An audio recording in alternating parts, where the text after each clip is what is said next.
What is up, everyone? And today I'm bringing a deck profile on my Nekroz. Now, Nekroz is, well, obviously, historically a former tier 0 deck, but nowadays it definitely struggles a lot, but definitely found some ways to kind of work around that. So without further ado, let's get right into it. I run the Nekroz of Gungnir.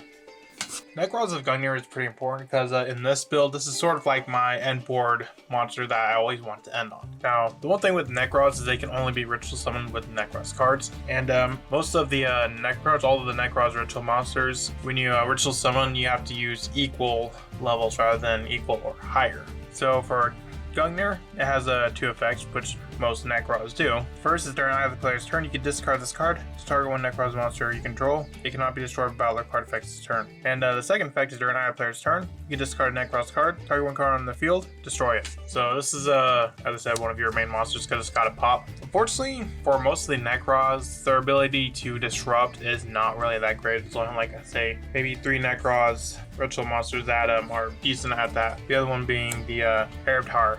Like Gungnir, this has 2 effects. First one is you can discard this card, tribute up to 2 Nekroz monsters from your hand or field. If you do, send that many Nekroz cards from your deck to the graveyard. And additionally, it's also the secondary effect is negation. When a monster effect is activated, you can tribute 1 monster from your hand or field. You get the activation. If you do, banish that card. So Gungnir and Erebtar are definitely the 2 monsters you want to end up on the most because you're going to get the most out of it as they are your main forms of disruption.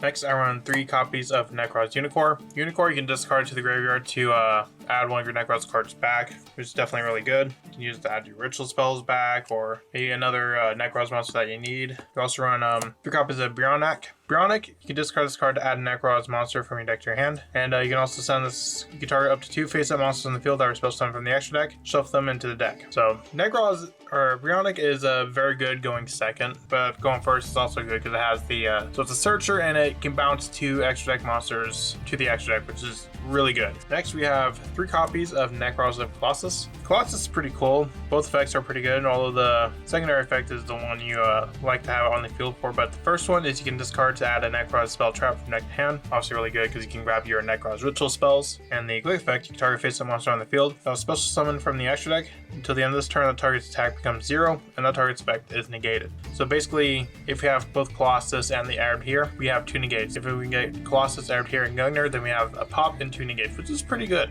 Next, we have Valkyrius. Valkyrius is pretty decent. When a monster declares an attack, you can banish 1 Nekroz card from your graveyard and discard this card. Negate the attack if you do end the battle phase. So it gives you a bit of protection, and the secondary effect is to, during your main phase, you contribute up to 2 monsters from your hand and or field. If you do, draw the same number of cards you can contribute it. So the effects on it are pretty nice, but they are pretty situational. Also run 1 copy of Trishula. This basically copies the effects of the Trishula synchro monster. So going first, this card is absolutely dead unless your opponent starts playing on turn 0. So then Trishula becomes very alive, which a lot of decks like to do now. So what Trishula does is when first effect is when a card effect is activated, it targets a Nekroz monster you control. Quick effect, you can discard to negate the activation. And additionally, when this card is ritual summoned, you can banish exactly 3 of your opponent's cards, 1 from each hand, field, and graveyard. So Trishula is pretty nice because it can work as a hand trap, which can come up situationally, but also the effect on field, the Trishula effect, is pretty good as well. Next, I run 3 copies of Shirt. I've seen a lot of builds where they cut this down to 1, which really confused me. Considering this card is absolutely essential. Considering Shirt can be treated as the entire material. So, for example, let's say you want to go into Erebtar, 1 Shirt is all you need. And additionally, when it is tributed by a card effect, you can add a warrior or Nekroz ritual monster from your deck to your hand. So not only can it be used as a substitute for the full material, when you tribute it for a ritual summon, you can get a search off it as well. So yeah, definitely want to always have that in your hand. Also run 3 Ash for a hand trap. Moving on to spells, I run 3 Cycle, 3 Kaleidoscope, and 3 Nekroz Mirror.